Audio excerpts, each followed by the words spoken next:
got it sliding like that. Okay. Yeah. It has started.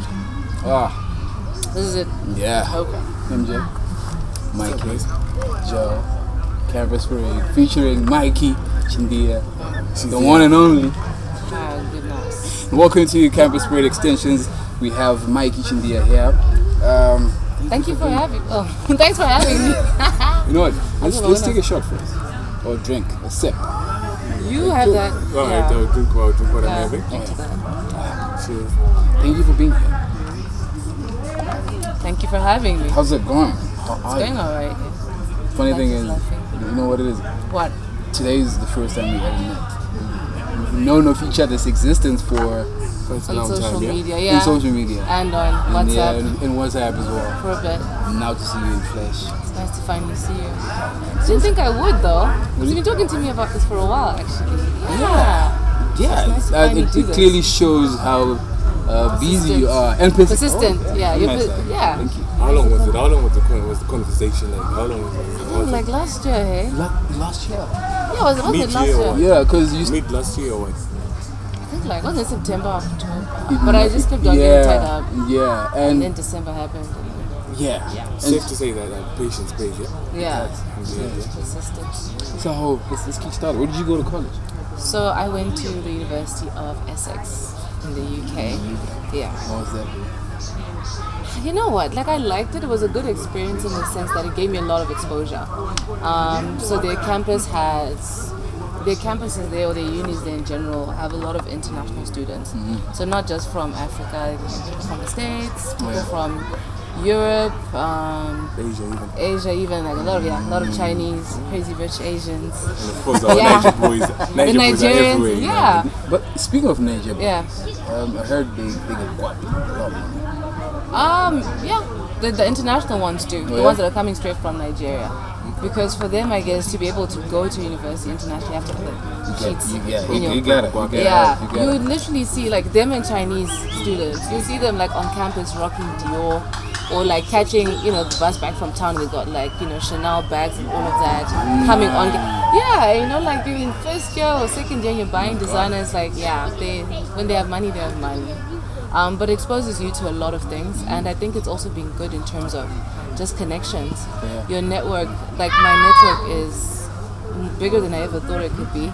I mean, at the time I went to the uni with someone who's now the WTO Beijing. It was actually just the Beijing diplomat. Yeah. And that's someone I went to school with that I can actually now just call and say, yo, hi, how are you?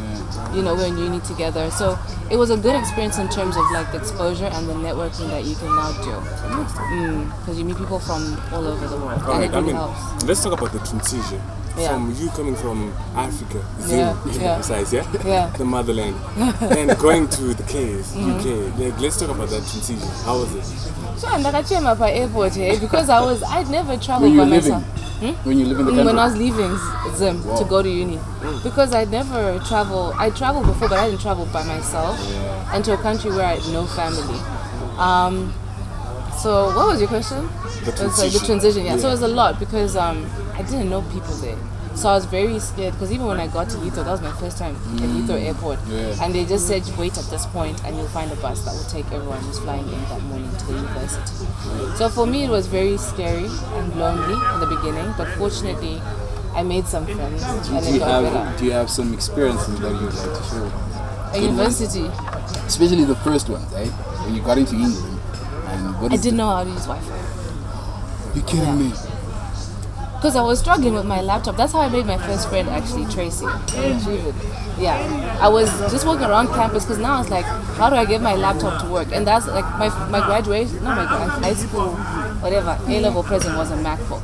But at that point, think about it. We didn't have Zoll in our houses. We didn't have that, When was this? It was like 2011, 2010. Just after 2008, like 2 years after, we didn't have Zoll in our homes like that. So now my mom gifted me like a MacBook for finishing my A's and whatever. And then now I hadn't used it till I got this. Now I was trying to connect to the internet and all of that. I then started walking around campus trying to find like those information desks.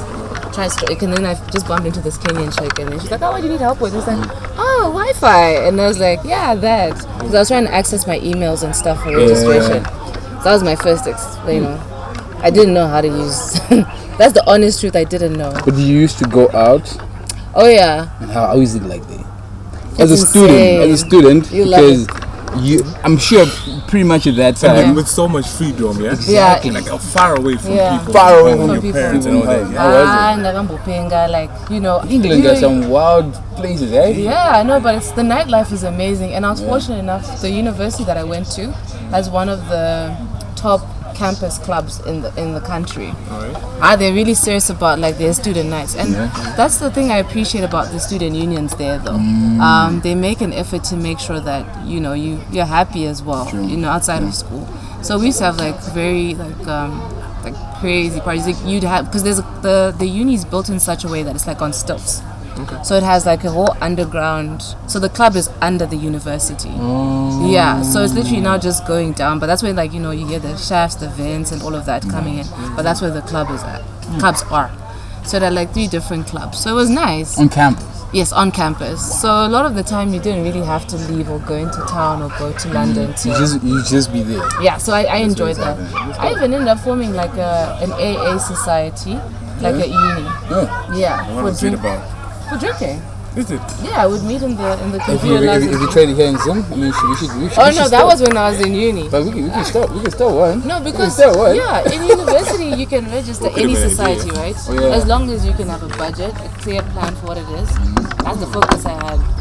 I did like to go out. Let's talk about the fusion. Yeah. The fusion, like with you, like meeting with a lot of people, like coming from different parts of the world. How was that? It was nice there because everyone's pretty like open-minded. They're open to just meeting new people. That's why I was saying that exposure. Because in the end I'm Kichka, but you then realize that all of these people have exposure already.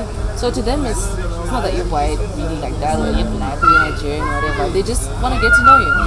So it was pretty alright. It was hard for me, but once I realized that everyone else was pretty open-minded, it made it a lot easier to make friends. But what about now that you have finished your food? And if we're going to talk about your whole career, we're going to take a long time. But how about you back now in Zim? Have you ever been in Zim? Yeah, when I came, How long? it was like 6-7 months. Let's talk about that period, like when you're like unemployed, because obviously after being Mikey Chindiya of all people After being has felt how it's like to be a Zimbabwean, to be unemployed. Let's talk about that. How was the period? Like, what were you doing? What happened? were you trying? Do you ever maybe thought of giving up or something like that? To be fair, when I came back, I didn't want to come back. But that's when Theresa May was starting about Brexit, was just a thought, So they started to like slowly change policies, like just gradually, little things. So like at that point, I thought when I started university, you could spend like a year or so bus and it was pretty easy to find a job there. I even had a job before I left, like a part-time job. But then now they made it 3 months, and they made it hard for foreigners to like stay and work. So after 3 months, they send you an email to actually say, "Uti, do you have a ticket? We made arrangements to go back home." So now I didn't want to, but then I came back home, and then I didn't have a plan. My plan was never to come home. So then for a while, I was just unemployed at home. And what I did was that's when I used social media to get me a job, really. Because I then started spending a lot of time just on LinkedIn. I read about what it's like to be a graduate in Zim and the struggle. And then, and I was just building up my connections on LinkedIn. And then it resulted in someone who's at the company I work at now. They knew me before, and then they say, I've been reading what you've been posting, and there's actually now a position that's opened up. So come and interview and see how you'll do. They're just letting me know, Kudichi, because it wasn't also like a very publicly advertised job. So I don't think I'd have ever seen that. Yeah. So when that's literally how I got it. They're like, okay, I've been seeing your posts. And then that's how I got the job. But it was a bit, you feel a bit hopeless, in Zim. True. You feel like, and you feel very low, and it feels almost, and you feel it, you're coming back. I also think, okay, I have a degree from the UK, and I did, score really well in my exams and my final grade. You think that should be enough, and that's what a lot of Zimbabweans go through. I mean, you do everything you're meant to do. You get good grades, you graduate, you even get your masters, you have whatever it is, right? But it's it's such a struggle to even just get like a graduate level job, and it's so competitive. So like at one point I almost just gave up. So I really felt like then my question would be, yeah. what is it that what you did? What is it that you did that made you be who you are right now? Because pretty much you're no longer the same unemployed Mikey. Yeah. Now you are Mikey Chindiya, the Mikey. Yeah, in quotes, yeah. Like In quotes. No, I mean you gotta know. But okay. how did you maneuver yourself out of that position? 6 months unemployed, it's a long time, right? Yeah. It's a long time. I think it's just you need to put yourself out there, and I really do believe that not even just here in Zim, anywhere in the world, your network is really your net worth. True. Because if you think about even my job, it's not even that Bagandi Pinza. They just told me that this is there at a firm that's very like private After and you had exclusive. I would never put yourself out yeah. So I think you really need to just tell your story, make it known, what it is that you're doing, put yourself out there, even with like my fitness journey and stuff. It's about making noise about yourself until people hear you. Because for like 2 years I was putting out content and I was at 3K followers. Yeah. So I think, at the end of the day, to even get anywhere, people don't need to believe in you, but you need to believe in yourself. And you need to make noise. Like Ramba Chungweta noise.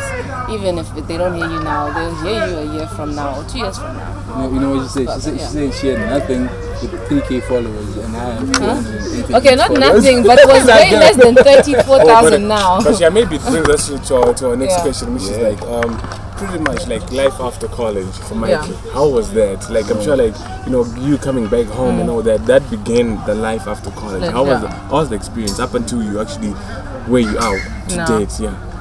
No, I think it's had its ups and downs. It was pretty alright in the beginning. Like with my job, I had my first salary. I was able to like now buy myself my own things, and I had some sort of financial independence. So that in itself was like pretty nice. Then I had a bit of like just volatility with my weight and life, and I wasn't really living like a good lifestyle for myself. Just in terms of even how much I drank or how much. What's a good life for you? What's a good life? I think it's just one where I have peace of mind and I can rest. I like rest. If I can just sleep.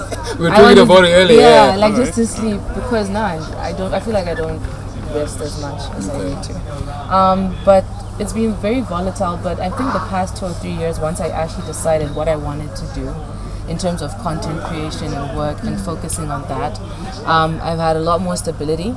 And that's what happiness looks like to me, like peace of mind and rest. I think stability comes with happiness, because there's never a person who's stable and unhappy. But for me it means a lot. It means a lot. Yeah. Which is amazing. Like you actually spoke about you having to to find yourself into the fitness world, like content creation and all that. Yeah. Like, is it something that you actually use as a getaway plan, or you had it in you since university? yeah. No, you know what happened? It was just like by chance, hey? Again, it was through networking that I got my manager / brand strategist. And then I'd just been speaking to them in general, and they'd been following what I was doing. And then one day they actually said, you know what, if you actually structure the content that you're putting out, you can actually monetize this and grow it. So ever since, even from that 3K, ever since it started to grow, it's all been very, very intentional. It was just, I thought to myself, you know what, I want to actually make money from this. And I'm a financial advisor. So I was thinking, because I'd already been making lots of videos. I used to post a lot. And then that's when that person said, you know what,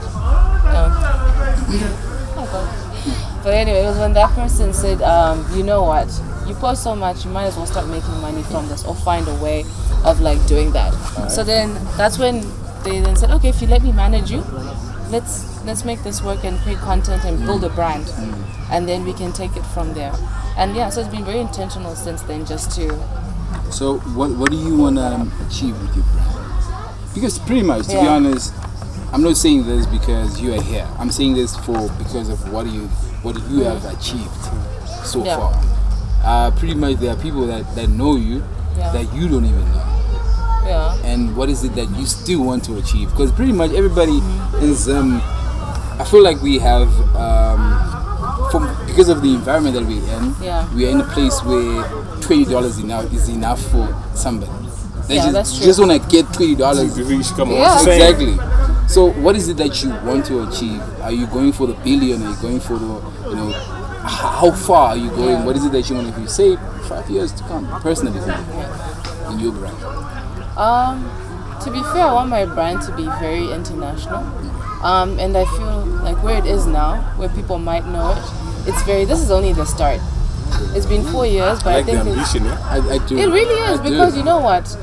When I started like 4 years ago, was it 2019? 20?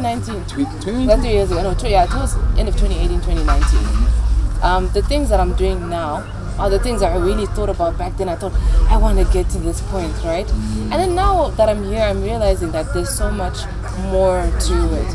Yeah, I mean, I want to, I can always put this out there publicly. Like, I want to do like a campaign with Nike. I would love to do that, or even just do anything with Nike. I want my brand to be something that's known beyond the country's borders. I mean, it's nice to be known here, but I want something that really just inspires women and just motivates them to be the best version of themselves, like through fitness, international, beyond our borders. The continent would be nice, because it's really hard to actually get that to grow. Like it's hard. True. It's not as easy as just Especially saying here I in want to Zim be. alone. Even Zim alone is hard as a content creator. So hopefully I figure out how to tap into other markets, and just to be able to then get to a point where I have my own gym. Specifically for women, so And I was about to say I was because you are the people that make me us too, uncomfortable. Do you not need to my gym? All that testosterone. You feel like you don't know what you're doing. So that's on you. We want a gym for that's ourselves. on you. You are misquoting men right now. That's all I have to say. But all the time, this is so fun today. But moving on, like from what she's saying, you came from the UK, you came in Zim, and you've been living in Zim for the past, I don't know, years, right? Yeah. And obviously, you picked something up. Did you ever thought of going back to the UK? In the beginning, that was okay. And what was the reason behind that? Just salary. You know, it's not fair what a lot of corporates do, like in Zim. You have a graduate job and they want to pay you $200-300. And it's not, you can be in the UK, right, and at least earn something that's enough to pay for your bills. You can rent your own place. You can start thinking about getting a mortgage on a house, getting a car. And it felt like once I came back here, all those dreams died. And then, so I always wanted to come back when I felt like, when you're broke, or not married, you even want to pay for content, but you can't afford it. When I was working in the UK, I took myself on holiday to Portugal, like Dega. I got a flight, I got a place. Yeah, but from the UK it's cheap. Still, I could go. It's Portugal, you could fly to Europe. You can still buy a return ticket for £140. Like, all right, Joe. Like, yeah. now she's really making us feel uncomfortable. Because I want to be in Portugal. No, but it's the same as you guys just flying to South Africa. I guess. Yeah. So it's like nearby, because it was in the EU at that time. So it was very affordable. But I could afford to travel. I could afford to pay rent. I could afford to buy my own groceries. And I got to a point where I said, "Okay, Mom, you don't have to send me money." All right, Joe. Like, as you're about to wrap up, I'm sure like Mikey can actually drop something to the audience. Like maybe you can say something to someone who's watching, who's actually maybe a graduate, a recent graduate, life after college, maybe some wise words or something. I'm gonna say, you know what? I would say just keep pushing. And as much as Zim is hard, I know how fucking stressful this place is. Don't lose sight of your dreams, and just keep working hard towards it. And also don't work hard, work smart. You don't need to kill yourself. No, you don't need to kill yourself. You don't need to be tired, you don't need to be exhausted, but you can just work smart. I've seen people who work smart get way ahead than people who were like, I spent 20 hours in the library, I spent 20 hours grafting. Just do what you need to do. And I'm more about the money, bro. So just do what you need to do to make your money in the quickest amount of time. But no shits, no stealing, no corruption. Just so you know. But yeah, just don't lose sight of your dreams. Keep do what working you gotta hard. do. Yeah. Do what you gotta do. Yeah. Do what you gotta do. Anyways, that was Mikey. She's here with us. Thank you for being here. Thanks for You're having amazing. me. Thanks for having me. Thank Enjoy you the for being conversation, here. guys. It was nice. Let's do this. I hope we do this some of the time. But you know what? How about this time around we'll be working out, yeah? In the gym. Next year, by this time next year, That's I think I need to. We do squats and shit and. Maybe we must do something in the gym, maybe through you, yeah? Yeah, we'll Maybe go and work out take in the your gym while you're. Anyway, to close off. Conversation. Close off. Cheers. Mikey. I'll start on my show. All right. Spend the number. Long